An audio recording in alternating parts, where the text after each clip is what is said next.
It is Tuesday, January 19th, 2016, and welcome to the Multifarious Man Podcast, episode 17, Tea and Crumpets. As always, I am your host, Jay Vincent. You can follow me on Twitter at Multifarious Man and subscribe to the Multifarious Man Podcast and blog at www.multifariousman.com. On today's show, I am talking about my favorite shows and movies from our neighbors across the pond.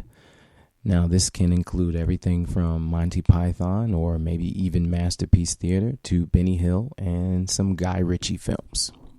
So sit back, relax, and enjoy the show.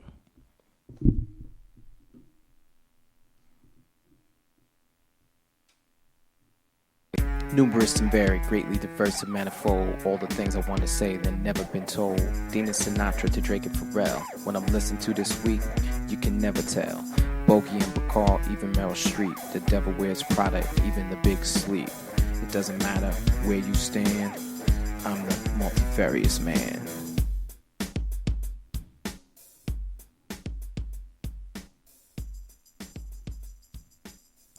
Hey, welcome back to the Multifarious Man Podcast, episode 17, Tea and Crumpets. What am I reading, watching, and listening to this week?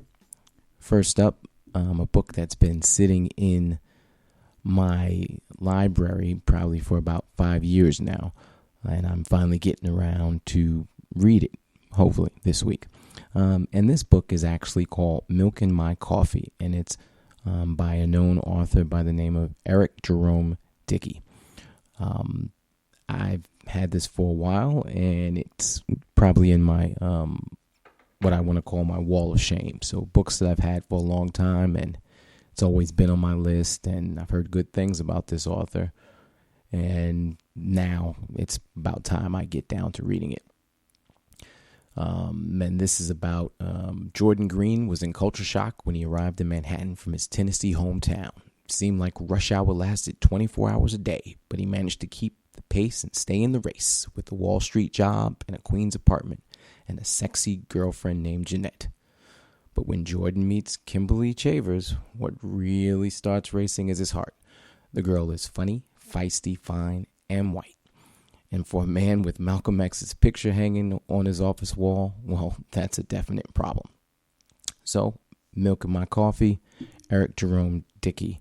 That's first up on what I'm reading.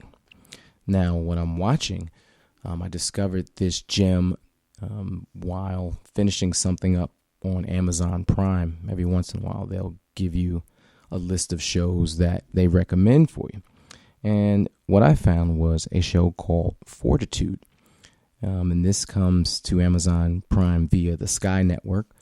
And it's a procedural drama about a fictional Norwegian outpost. So basically, they're very remote. They're up near the Arctic Circle. It's extremely cold. It's snowing. It's freezing. And the very first shot you see is someone's being mauled by a polar bear. So sets off the events. And this is like, basically the first thing that happens. And then, before you know it, you meet some of the people in town.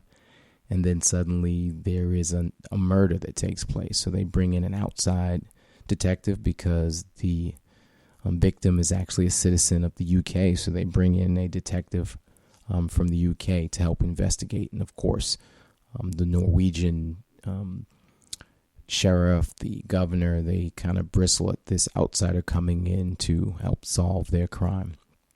So nothing's as it seems. Everyone's a suspect. It's very dark, very atmospheric, but Stanley Tucci is probably the only person I recognize.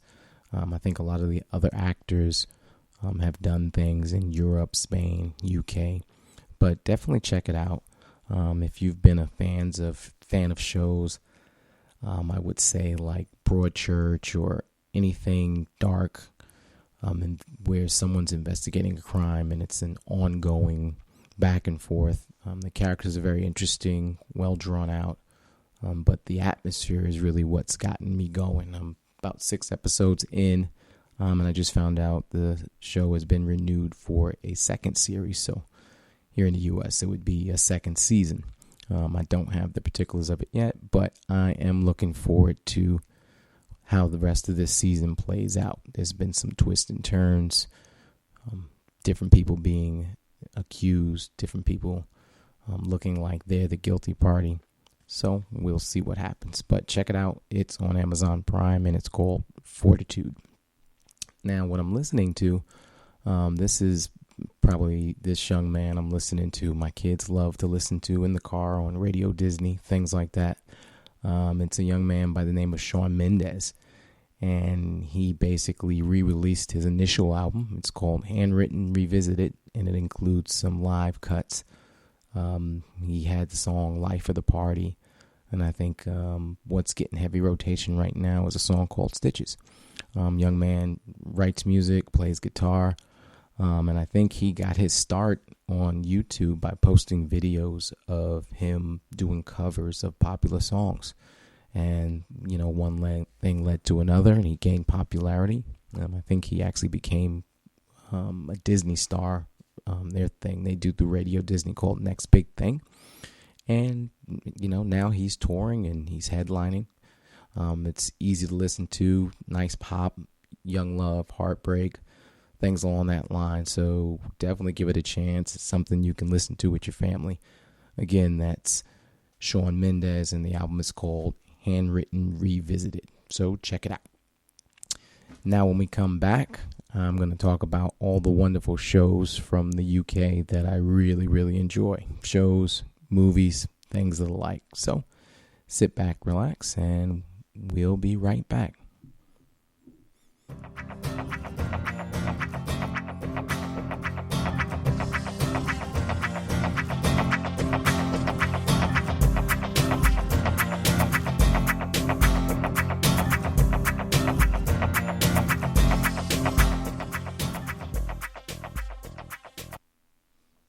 All right, we're back on the Multifarious Man podcast, episode 17. Now, today's podcast is brought to you by Audible.com. Get a free audiobook download and 30-day free trial at www.audibletrial.com/multifariousman. Now, they have over 180,000 titles to choose from for your iPhone, Android, Kindle, or MP3 player. Now, for you, the listeners of the Multifarious Man podcast, Audible is offering a free audiobook download with a free 30-day trial to give you the opportunity to check out their service.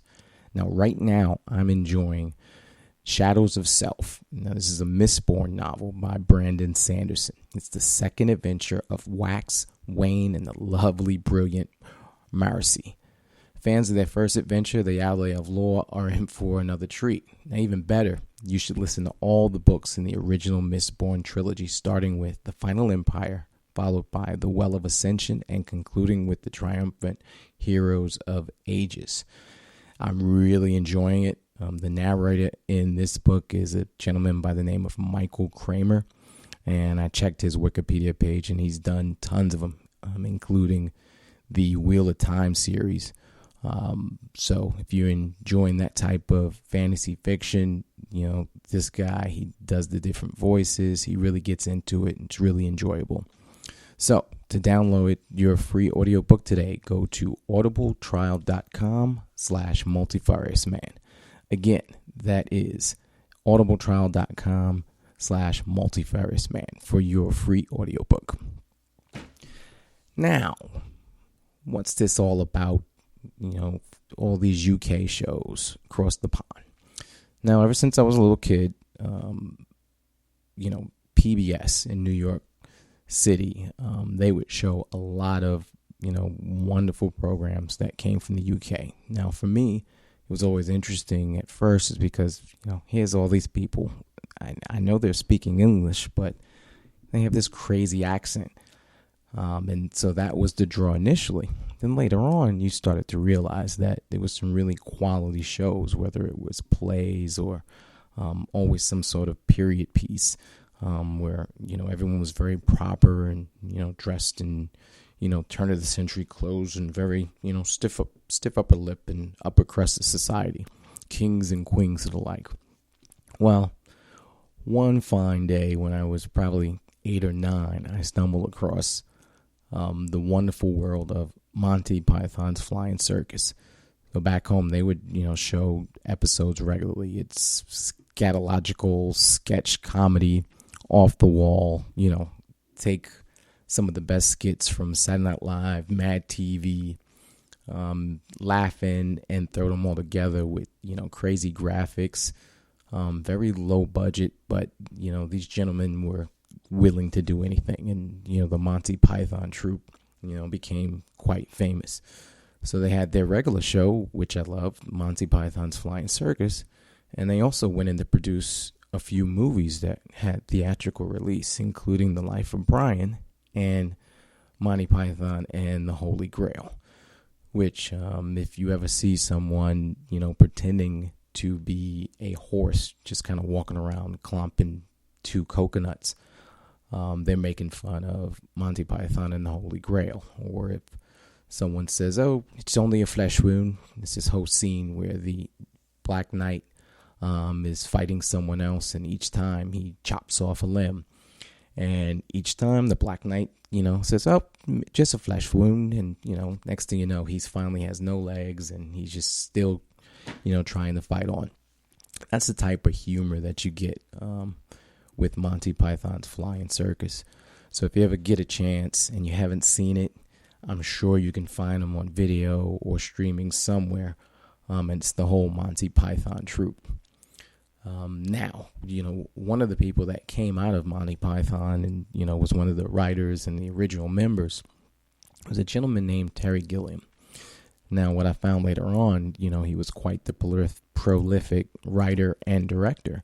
And some of my favorite movies of all time were actually written and directed by Terry Gilliam. First of all is Time Bandits. Now, this came out in the early 80s, and it's kind of hard to explain. It was a story where this little boy was in his bedroom. Suddenly, the wall pulls back, and, there's a bunch of, I guess you call them little people, midgets, not to be rude or PC or anti-PC, but, that's what it was. It was, in fact, I think Warwick Davis, who went on to play Willow and a few other, well-known characters, actually was one of the stars of the movie. And basically, they take this young man on an adventure through time and space. And I haven't seen it in years, but I just remember being afraid and fearful and excited. And it was this wonderful adventure where anything could happen. And it's called Time Bandits. So if you ever get a chance, check it out. In fact, I'm going to queue it up soon and watch it again. Time Bandits. Later on, Terry Gilliam came out with a sci-fi adventure starring Bruce Willis, Madeline Stowe, and young Brad Pitt called 12 Monkeys, which actually has been brought back recently on the Sci-Fi Channel as a series. So it's based on the characters and the events in the movie. But 12 Monkeys, basically the premise is Bruce Willis may or may not be from the future. He may or may not be crazy. And he may or may not be trying to prevent a cataclysmic pandemic that destroys most of the world's population. And Brad Pitt may or may not be behind it. So it's interesting. It's thought-provoking. It's very smart sci-fi. It's a thinking man's sci-fi adventure. And you're never really sure throughout, what's real and what isn't. And I think, that's a big part of, what Terry Gilliam came up with, because the Bruce Willis character is never really sure if he's sane. And you kind of almost feel the same way as you go along for the ride, from start to finish. It's definitely a classic. You don't need to watch it to enjoy this new series that's on Sci-Fi. That's actually pretty good. But it's definitely worth watching. It's interesting, it's fun, and it stands up to repeat viewing. Next up, back into the comedy vein. Now, most of the people in this country probably know Rowan Atkinson for what he's done as Mr. Bean. You know, it's a comedy show that, you know, they've shown on HBO here. They've had specials. He's done these Johnny English movies where he's kind of a spoof on James Bond, Super Spy. He's played characters in movies such as For Weddington, A Funeral, and had a very interesting character that kept falling asleep in the movie Rat Race most recently. In fact, that actually starred John Cleese, which is actually one of the members of Monty Python. But what I'm talking about here is something called the Black Adder. Now, there were several series of the Black Adder, and each time Rowan Atkinson played the Black Adder or a descendant of the Black Adder. And, you know, everything from medieval times to, you know, further up in time. And basically, he was an evil man. It was quite comical. He was always out to try to get the better of everyone. So it's, imagine a period piece where everyone's very serious, but the Black Adder is just funny. In fact, Hugh Laurie, who would later go on to, you know, fame here in the U.S. on the show House, actually, you know, if you go back and watch a couple of the Black Adder series, he's actually one of the characters on the show in different seasons, and he's actually very, very funny. But Black Adder, definitely worth checking out. They probably still stream it somewhere, whether on your local PBS channel. I haven't checked to see if Netflix or anyone else has it available. I probably should. And if it is, I will put that in the show notes. So again, that's the Black Adder. And of course, I've already mentioned Mr. Bean. Next up is in the world of movies. Now, this is another director that I discovered, you know, a few years back. Well, years back now that I think about it. And this is the writer-director Guy Ritchie, who first came to fame, I guess, on this side of the pond with the movie called Lock, Stock, and Two Smoking Barrels, in which it's probably the movie that introduced, you know, action star Jason Statham, you know, of the Transporter and the like, to U.S. audiences.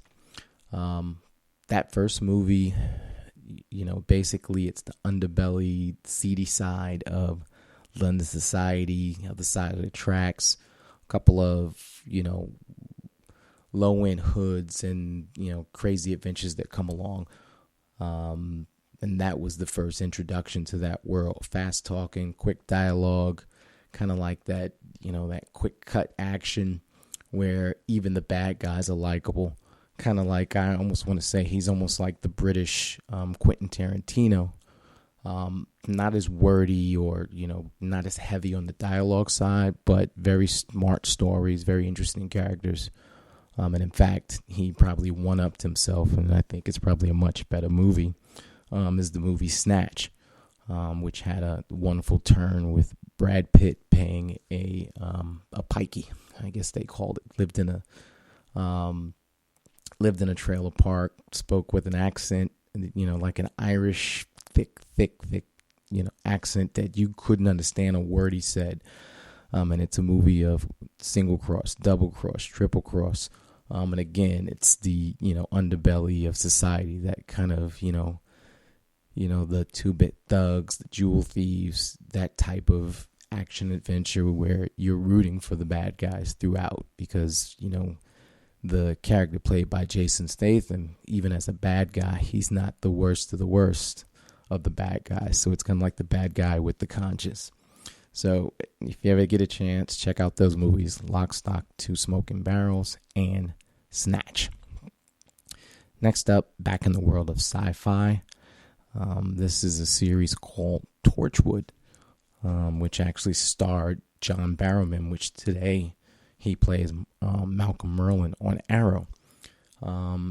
Torchwood basically is actually a spinoff from the world of Doctor Who. It turns out Torchwood is actually an anagram for Doctor Who.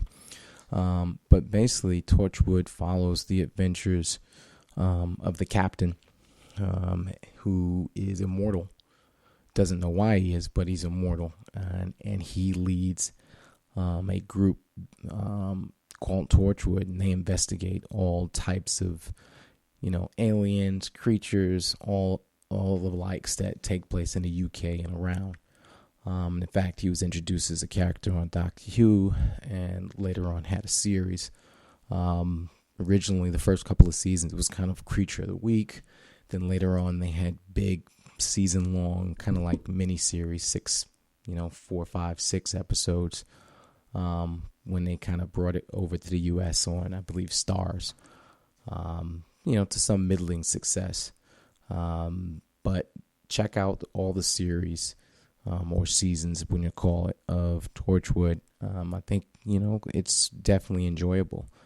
Some seasons I think were better than the others, but the overall story, definitely worthwhile. I personally really enjoyed the last 2 series that were out. The first is Children of Earth, which is, really, really deep. What do you do when aliens come and say they'll destroy everything unless you give us your children? What's the world to do? So it's that premise. And then the season after that, it was, what happens if suddenly no one dies anymore? You think it's, everything's great because everyone lives forever, eternal life, but there's only a finite amount of resources. So it's not as cracked up it seems to be. So definitely take a look at those. And that is Torchwood. Now, next up on my list, I probably started watching it sooner than I should have, because the humor was very adult, very mature. And if you're of a certain age and you're a boy, you know of Benny Hill. Benny Hill, they showed it on local stations in New York. I want to say Channel 9. And Benny Hill was, I guess, your proverbial dirty old man. It was, every episode had skits. He'd play different characters. He had his usual group of gentlemen that were on every episode. And, a lot of beautiful, let's just say, well-formed women. And for a young male or preteen or, someone going into puberty, let's just say it was really fun to watch. A lot of the double speak, double entendres, you understood more as you got older, because in the beginning you just kind of watched the slapstick humor. And I remember Benny Hill, there was this short, bald guy that he'd always smack on the top of the head. Of course, you had people that played the straight man to the, the comic foil every episode. And then at the end, it would end with everyone running around. It's like they'd sped up the film and they would play the Benny Hill music. I'm doing the music all along. I'm just going from memory. Haven't seen it in years. But quite funny, smart humor. And, the show, when I did some research before the show was on for years and years. So there's plenty out there. Hopefully it's available on streaming somewhere, or you can order the DVD or something through Amazon. I'm definitely going to check it out. But Benny Hill, which actually brings me to the next one, which I almost forgot to include. It's probably one of my favorite movies of all time, and because it stars, a well-known American actor, Dick Van Dyke, you almost don't even think of it as a kind of like a British or UK story, and it's called Chitty Chitty Bang Bang. And what's really interesting about Chitty Chitty Bang Bang is that it was written by none other than Ian Fleming of James Bond fame. Chitty Chitty Bang Bang, it's a fanciful story of a flying car named Chitty Chitty Bang Bang, and an adventure that happens one afternoon when Dick Van Dyke's character, who's an inventor that never invents anything that works, finally invents something that does. And him and his family go off on this grand adventure to this faraway world. And, lo and behold, of course, Benny Hill is one of the characters, and he's, playing a friendly face that tries to help them out. So, definitely against character that he usually played on TV. But Chitty Chitty Bang Bang, it's part musical, part adventure. Kind of has that Disney feel, but with a real UK flair. And of course, probably most people from the UK would say that Dick Van Dyke's accent was, not very believable, but someone from the States, it sounded quite believable to me. I mean, it wasn't exactly Kevin Costner and Robin Hood bad, but, to a kid and now as an adult, it sounded perfectly fine to me. But it's a wonderful story, definitely worth repeat viewing. Chitty Chitty Bang Bang, wonderful songs also. Next up is something I saw on Facebook. I mean, not Facebook, yeah. That's where I first heard about it, but it was a Netflix series starring Gillian Anderson of the X-Files fame, and it's called The Fall. The Fall, goodness. The Fall is Gillian Anderson plays a detective in the UK, and she's investigating a serial killer.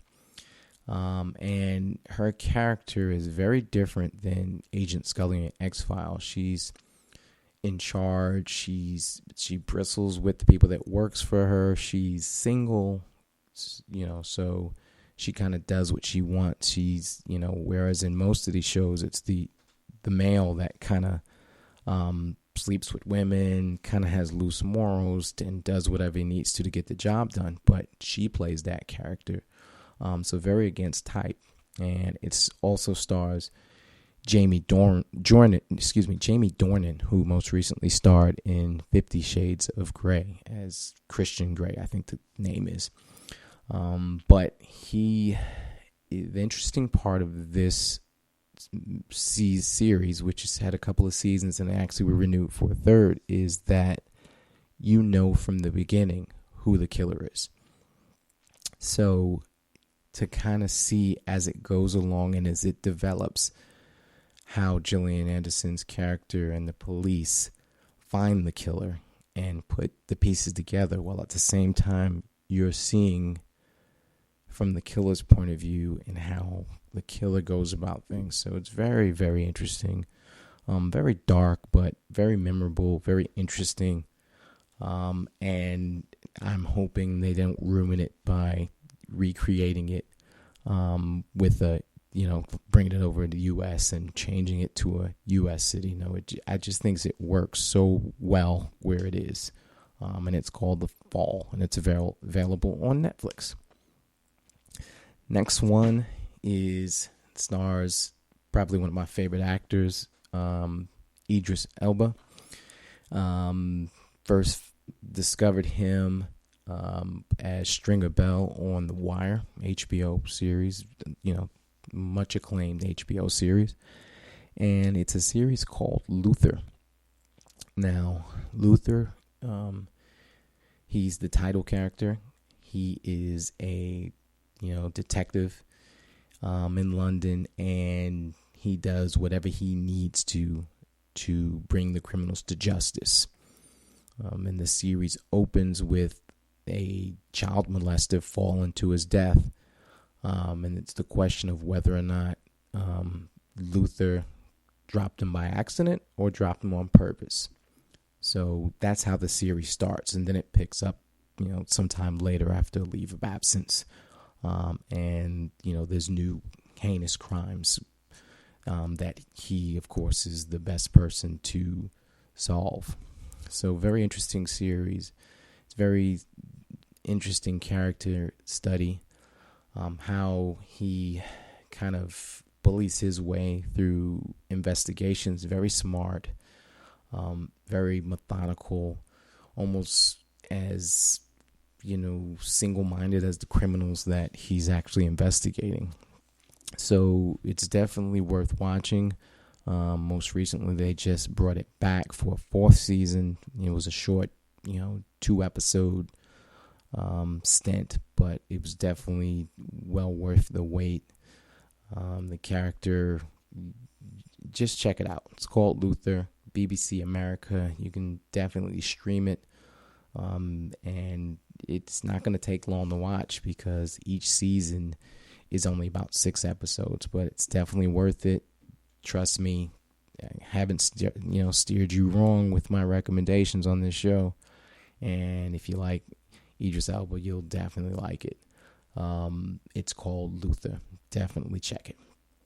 Last on my list is a show that I discovered a couple of years ago on BBC America quite by accident. I was probably flipping through maybe Star Trek The Next Generation or something that I usually watch was on BBC America, and I saw a commercial, and it just so happened that the show was coming up like right then. And it's a show called Orphan Black. Now, this stars the phenomenally talented, gifted actress Tatiana Maslany. And the reason I say, phenomenally talented is on this show, she plays, I guess, last count, no less than, I think, 12 different characters. They're all quite distinct. They stand out. So basically, in the world, in this show, this sci-fi show, there are clones. And she discovers when she sees someone that looks just like her jump to their death on a train track to start the show, she basically assumes this person's life and discovers a grand world and conspiracy. And what's phenomenal is that you come to learn to love each and every character that she plays. They're so very different. It's not like she's mimicking anyone. It's not as simple as just throwing on a wig and, oh, look, I'm clone number so-and-so. No, distinct personalities, families, and you can tell who she is, or even if she's playing one clone pretending to be another clone. So it stands out that well. I'm just shocked that this young lady hasn't, I think she finally was nominated either for a Golden Globe or Emmy last year. I'm shocked that she hasn't had many more. She should, get Best Actress, Best Supporting Actress, Best Actor, whatever accolades you can throw their way. But the story only works because she's quite gifted. And when you're watching, you really, you have your favorites. I like this character, I like that character, and the fact that it's all played by the same person, that just makes you go, wow, phenomenal. If you had a chance, check it out. It's not too late to get on the board. Orphan Black season 4 is coming back soon, and the conspiracy just keeps getting bigger and bigger and bigger. Twists and turns, but you'll learn to love the main cast of clones, become part of the clone club, and the friends and family surrounding them. But that's it, Orphan Black. I mean, I'm sure I could probably go on and on talking about other shows that I've enjoyed. I'm sorry. I'm sure someone will probably listen to this show and say, how do you forget Doctor Who? I'm sorry. I just never really got into Doctor Who. I could understand, the disgust for me not including the most recent Sherlock, which is Benedict Cumberbatch, I believe, is the star, and Martin Freeman of Hobbit fame as Watson. I understand they're very good. Each season, I think, is only about 3 episodes, maybe 3 or 4 episodes, about 90 minutes each. So from everyone I know that's seen them, they said they're quite interesting. I just haven't watched them. I'm going to have to queue them up. PBS, I believe. First run on PBS, which you could probably get it on the PBS app or stream somewhere. So, maybe next time, or sometime this year, I'll get around to watching them, and they'll be added to my list of favorite UK shows. But for now, I'm sorry, not on the list because I haven't seen them. So that's it for today's show. When I come back, we'll wind it up. Hope you enjoyed my list. Hope that if there's something I missed or something you don't agree with, you'll send me a note at multiverseman multifarious.man.podcast@gmail.com, or of course on Twitter at multifariousman. Other than that, I'll be right back to wind up the show.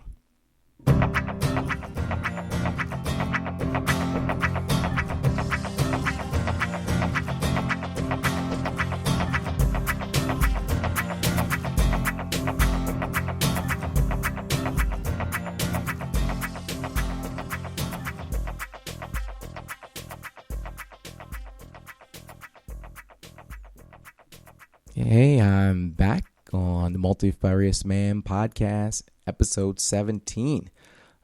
That's it for today's show. I hope you enjoyed my list of the shows and movies that I enjoy from the UK.